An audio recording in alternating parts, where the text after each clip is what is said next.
నెలకి 1,40,000 రూపాయలు ఈవీఎం ఎమ్మెల్యేకి ముడుపులు ఇవ్వాలంట.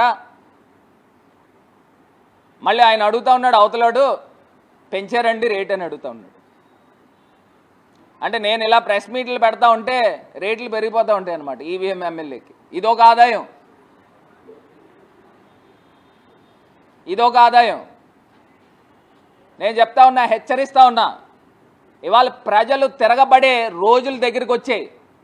ఇలా నేరుగా ఇసుక సిండికేట్లు, మద్యం సిండికేట్లు, స్పా వ్యాపారాలు, గంజాయి, బ్లేడ్ బ్యాచ్ వీరంగం చేస్తూ ఉన్నారు. రాజమహేంద్రవరాన్ని భ్రష్టు పట్టిస్తూ ఉన్నారు. మరి భ్రష్టు పట్టిస్తూ ఉంటే ఇంకా ప్రభుత్వం ఎందుకు ఉపేక్షిస్తూ ఉంది?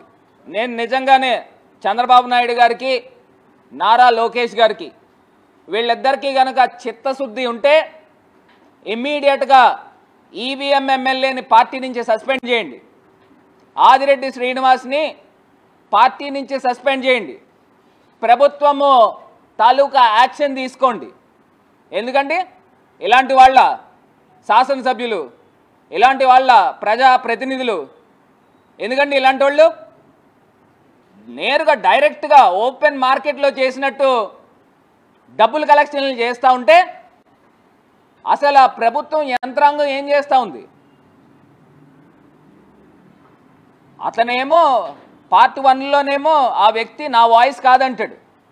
ఈవీఎం ఎమ్మెల్యే ప్రెస్ మీట్ పెట్టి ఆదిరెడ్డి శ్రీనివాస్ ఏం చెప్తున్నాడు అని అంటే, ఆ వాయిస్ అతనిది అయినప్పటికీ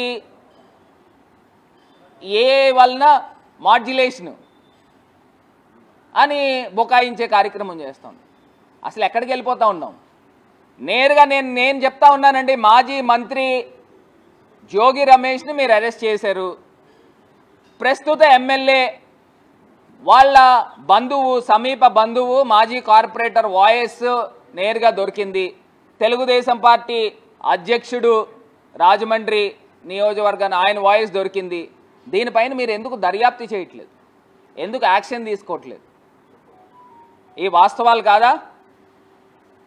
అడుగుతా ఉన్నా, ఎందుకు మీరు యాక్షన్ తీసుకోవట్లేదు? ఇప్పుడు మీ ప్రభుత్వమే ఉంది. మీ ప్రభుత్వం ఉన్నప్పుడు ఆ వాయిస్ మాడ్యులేషన్, ఆ వాయిస్ ఏదైతే కన్సర్న్ డిపార్ట్మెంట్స్ ఉన్నాయో ఆ డిపార్ట్మెంట్స్కి పంపించి ఆ వాయిస్ అతందా కాదా ఎందుకు నిర్ధారించారని అడుగుతా ఉన్నా. ఇప్పుడు తీసుకెళ్ళి ఇక్కడ మోరంపూడి ఫ్లైఓవర్ దగ్గర సాక్షాత్తు నితిన్ గడ్కరీ గారు వచ్చి ఫౌండేషన్ స్టోన్ శిలాపలకం వేస్తే ఆ శిలాపలకాన్ని ఈవీఎం ఎమ్మెల్యే వాళ్ళ అనుచరులు వచ్చి బద్దలు కొట్టారు.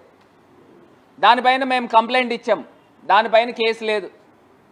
ఆయన పోస్టర్ పైన ఒక ఎస్సీ బాలిక పైన రేప్ జరిగింది అని అక్కడ ఉన్న మహిళలు డైరెక్ట్గా ఆ హాస్టల్ ఎదురుగుండా అందరు పోస్టర్ పైన పేడ కొడితే దానిపైన మా అందరిపైన కేసులు, 13-14 మంది పైన కేసులు.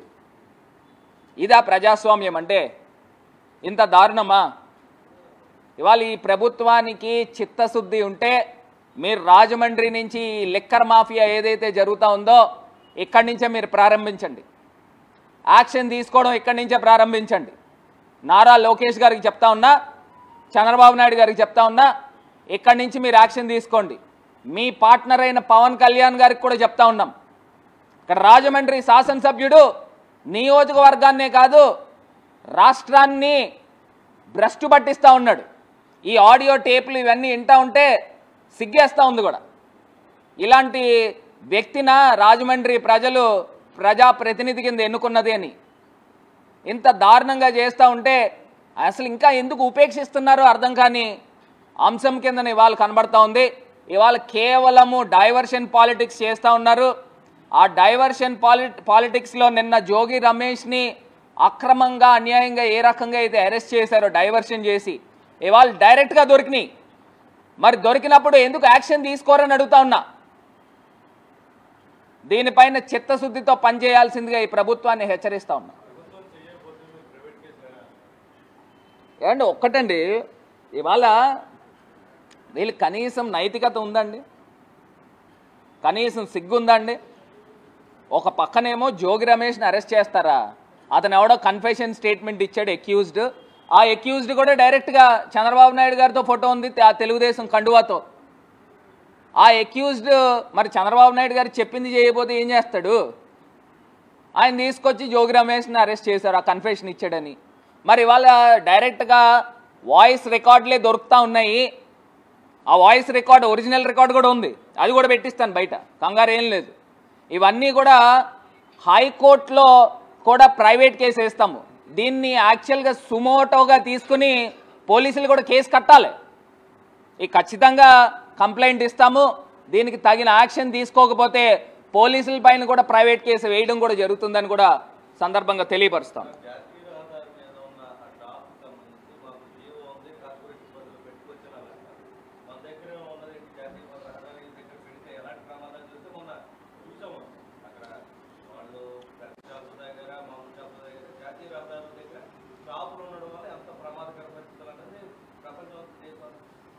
అంటే ఇప్పుడు ఒకటండి, కార్పొరేషన్ లిమిట్స్లో ఒకవేళ నేషనల్ హైవేలో ఉన్నప్పటికీ కూడా దాంట్లో కూడా కొంత అంబిగ్విటీ ఉంది.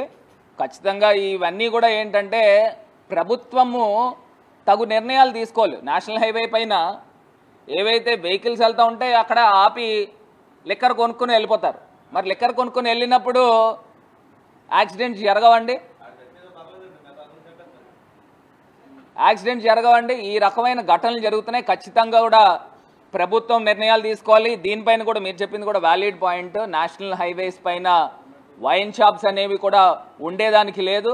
ఖచ్చితంగా దీనిపైన కూడా ఒకవేళ మేము ఎక్సైజ్ డిపార్ట్మెంట్కి కంప్లైంట్ చేస్తాము. ఒకవేళ వాళ్ళు యాక్షన్ తీసుకొని అంశంలో ఖచ్చితంగా హైకోర్టుని అప్రోచ్ అవుతాం.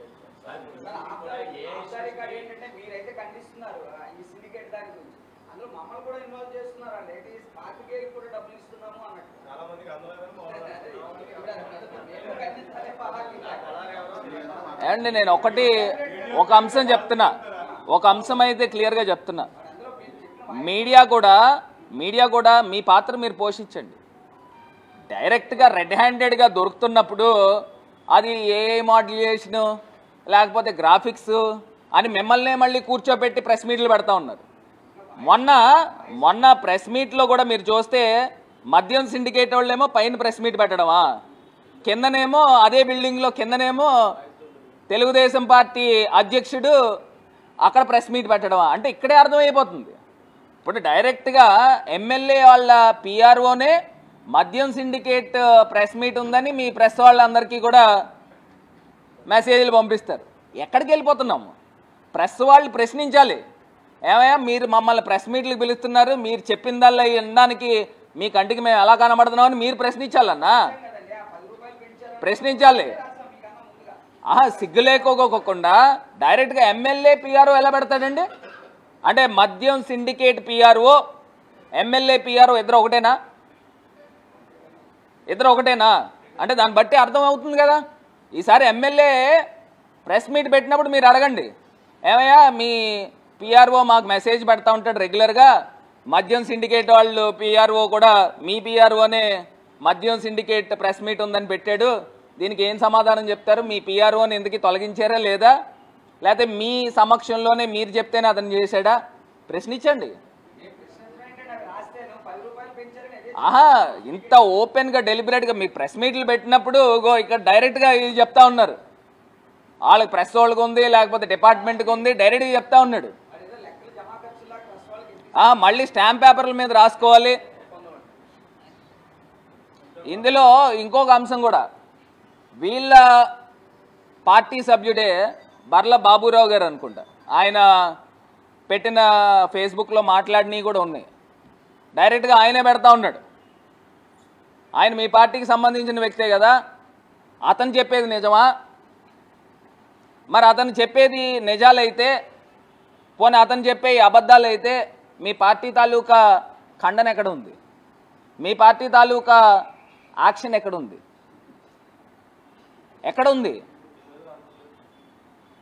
దానికి సమాధానాలు మీ దగ్గర కనబడట్లా.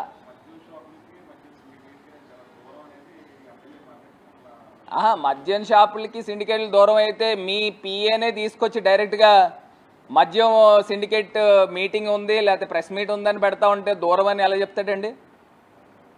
మనిషేనా అతను ఇంతకీ? ఇప్పుడు ఇవన్నీ కూడా ఇంకా ఈ ఒక్కటి దాంతో ఆగల, త్వరలో ఇంకా సంచలనాలు కూడా ఇంకా బయటకు వస్తాయి.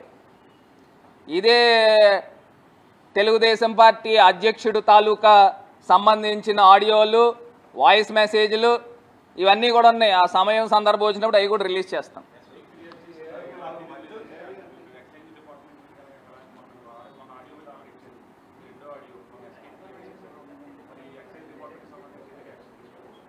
ఇప్పుడు వీళ్ళందరికీ కూడా మేము మళ్ళీ తీసుకెళ్ళి రిప్రజెంటేషన్స్ ఇస్తామండి. వీళ్ళు యాక్షన్ తీసుకొని పక్షంలో వీళ్ళ దగ్గర నుంచి రిసిట్ తీసుకుంటాము. ఆ రిసిట్ తీసుకొని నేరుగా ఇక్కడ జిల్లా కోర్టులో ప్రైవేట్ కంప్లైంట్ కడతాము. ఇక్కడతో పాటు హైకోర్టును కూడా అప్రోచ్ అవుతాము. హైకోర్టులో కూడా మేము కేసు కడతాము. ఇప్పుడు నా పైన ప్రశ్నించడానికి వరుసగా కేసులు కడుతున్నారు, కేసుల మీద కేసులు పెడతా ఉన్నారు. ఈయన ఈవీఎం ఎమ్మెల్యే అన్నాడు, ఇప్పుడు బాలకృష్ణ ఏదో అసెంబ్లీలో ఆయన మాట్లాడిన విధానం ఏంటని చూసాం, ఆ హై హ్యాండెడ్నెస్సో లేదా ఇంకొకటో. ఆ రోజు ఎస్ బాలకృష్ణ గారు తాగారు, ఆ పెగ్గు కలిపిందని జగన్ గారు పేరెత్తాడు. మరి ఈ రెండు వాస్తవమే కదా, నేనేమి తీసుకుని వచ్చి లేని ఉన్నట్టు ఏం సృష్టించలేదు కదా. ఈయన మాట్లాడిందే అవును, ఎస్ తాగాడని చెప్పాడు బాలకృష్ణ. మరి అది తీసుకొచ్చి నేను ఫేస్బుక్లో పెడితే నా పైన మళ్ళీ 3 టౌన్ పోలీస్ స్టేషన్లో కంప్లైంట్ పెట్టి కేసు కడుతున్నారు. నేను ఇవాళ చెప్తున్నా, 10 కేసులు కాదు 100 కేసులు పెట్టుకోండి, ఇదే స్థాయిలో పోరాడతాం. మీరు తీసుకెళ్ళి జైల్లో పెడతారా? రెడీగా ఉన్నాను, గతంలో చెప్పాను, ఇప్పుడు కూడా చెప్తా ఉన్నాను. మేము ప్రజల పక్షాన్ని నుంచుని పోరాడడానికి సిద్ధంగా ఉన్నాము. అన్నీ తెగించే ఇవాళ మేము కూర్చుని మాట్లాడుతూ ఉన్నాం. భయపడే వ్యక్తులం కాదు, కూర్చొని మాట్లాడతాం.